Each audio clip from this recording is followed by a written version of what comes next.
be clear, I never spent any time with victims, the women around him.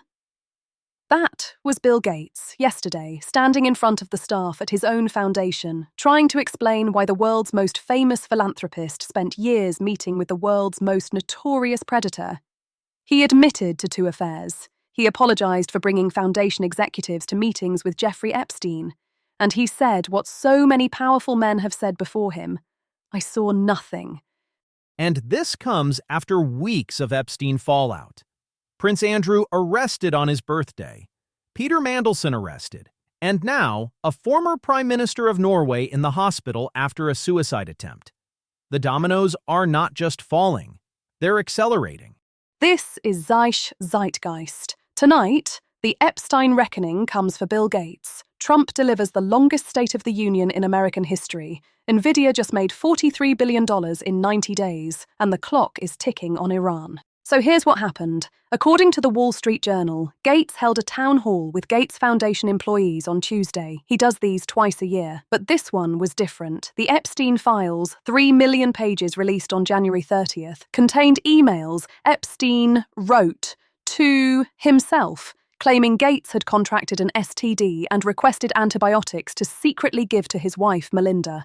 Gates denies that specific claim, but he confirmed other things.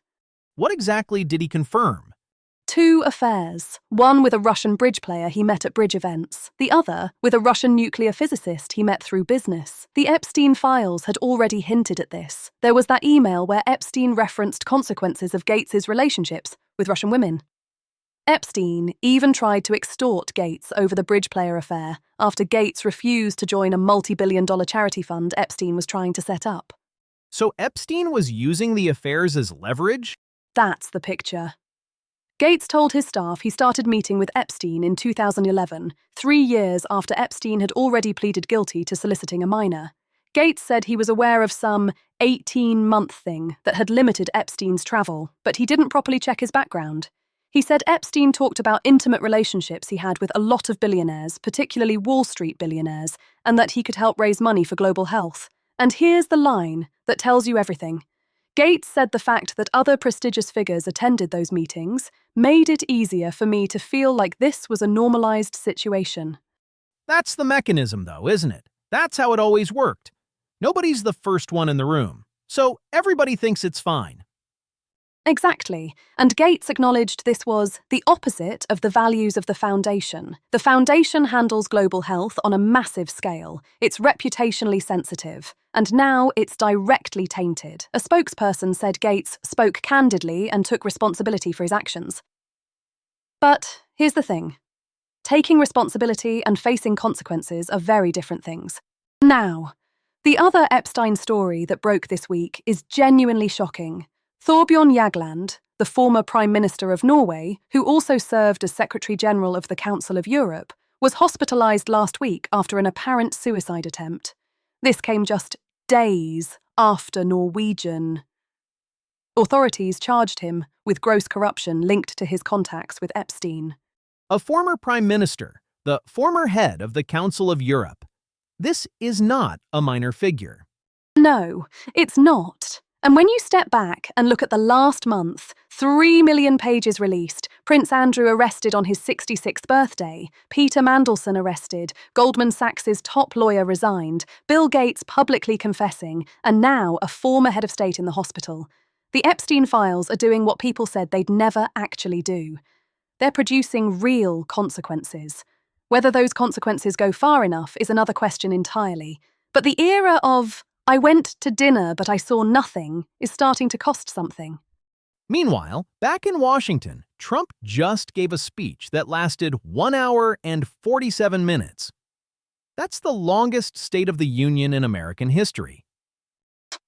1 hour, 47 minutes, and 40 seconds. Breaking Bill Clinton's record from the year 2000 by almost 20 minutes. And the speech was essentially 2 different addresses stitched together. The first hour was sales pitch Trump, touting the economy, honoring the gold medal-winning US men's Olympic hockey team, giving a Presidential Medal of Freedom to goalie Connor Hellebuck, and awarding the Congressional Medal of Honor to Chief Warrant Officer Eric Slover, who was wounded during the US military operation in Venezuela. That sounds almost unifying.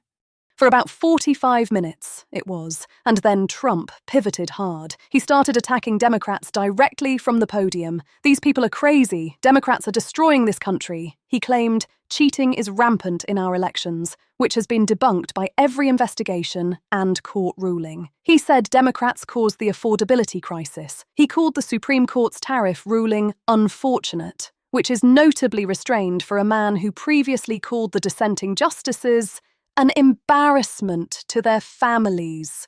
What about the economy? That's what people care about most right now.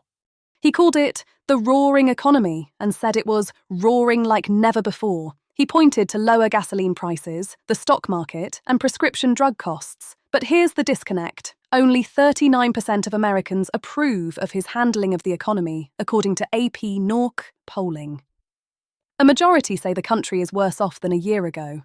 PBS pointed out that his optimism risks painting him as out of touch, especially heading into the midterms. Did he address Minneapolis? The ICE shootings? Not a single word. He talked broadly about criminal aliens and drug lords, but never mentioned the 2 US citizens killed by federal agents in Minneapolis. It was Representative Rashida Tlaib who shouted from the chamber, "Alex wasn't a criminal," referring to Alex Pretty. And Representative Al Green was physically ejected from the chamber for holding a handmade sign that read, "Black people aren't apes," a reference to the video Trump posted earlier this month depicting the Obamas as apes. It was Green's second ejection from a Trump address in 2 years. But the most consequential part of the speech was actually the shortest. On Iran, Trump said, "We are in negotiations with them. They want to make a deal, but we haven't heard those secret words. We will never have a nuclear weapon." He added, "My preference is to solve this problem through diplomacy, but one thing is certain, I will never allow the world's #1 sponsor of terror to have a nuclear weapon." That's the setup for what happens tomorrow. We'll come back to Iran, but first, Nvidia just dropped numbers that should make every investor on the planet pay attention. After the bell today, Nvidia reported fiscal fourth-quarter earnings that beat every estimate on Wall Street. Revenue, $68.13 billion. That's up 73% year-over-year. Earnings per share, $1.62 versus the $1.53 analysts expected. Net income nearly doubled to $43 billion in a single quarter. For context, that's almost $500 million of profit per day. $500 million a day. Let that sink in. And the guidance was the real headline. Nvidia expects $78 billion in revenue next quarter. Wall Street was expecting $72.6. That's a $5.5 billion beat on the forecast alone. The data center business, which now makes up over 91% of Nvidia's revenue, generated $62.3 billion. And networking revenue, the parts that connect hundreds of GPUs together, was up 263% year-over-year. So this is still accelerating, even after DeepSeek, even after the Citrini panic? That's the story Wall Street is processing right now. Remember, 3 weeks ago, a Substack post crashed the Dow 800 points by arguing that AI would displace millions of jobs. A month before that, DeepSeek wiped almost $600 billion from Nvidia's market cap in a single day. And through all of it, the actual demand for AI chips just keeps climbing. The 4 biggest cloud companies are planning to spend nearly $700 billion on AI infrastructure this year. Nvidia's stock is up 5% in 2026, while the Nasdaq is basically flat. The company's market cap sits at $4.62 trillion. It's not just the biggest chip company, it's one of the most valuable companies in human history. Now, back to Iran, because tomorrow could be one of the most important days in the Middle East this year. The third round of US-Iran nuclear talks kicks off in Geneva on Thursday. Steve Witkoff is leading the American side. Iran's Foreign Minister Abbas Araghchi is already in Geneva. He said an agreement is within reach and that Iran will under no circumstances ever develop a nuclear weapon. But Witkoff told Axios that any deal must last indefinitely, not the 10 or 15 years of the original JCPOA.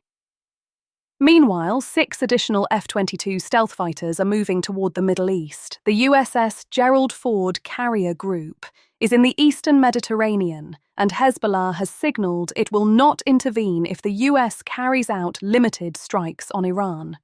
Hezbollah standing aside changes the calculus significantly. It does. Trump's 10 to 15-day deadline expires in early March. Oil prices are near 7-month highs. The diplomatic window is narrowing and the military assets are already in position. Tomorrow in Geneva is either the beginning of a deal or the last off-ramp before something much bigger. And one more thing before we go. Samsung unveiled the Galaxy S26 series today at Unpacked in San Francisco. The headline feature on the Ultra is something called Privacy Display. It blocks side-angle viewing without a screen protector, so nobody on the subway can read your texts. 5 years of R&D for that. The phones also integrate Gemini, Perplexity, and a new AI feature called Now Nudge that checks your calendar when friends text about plans and tells you if you're already booked. It's the kind of phone that knows your life better than you do. A phone that protects your privacy, and an AI that reads your calendar. Peak 2026. Here's where we are. The Epstein reckoning is producing confessions and hospitalizations. The president just gave the longest speech of its kind to a country where most people say things are getting worse. The most valuable chipmaker on Earth just printed $43 billion in profit. And tomorrow, in a room in Geneva, 2 countries will decide whether the next chapter of the Middle East is diplomacy or something else entirely. The news isn't slowing down. Neither are we. I'm Zuri. And I'm Alistair. See you tomorrow.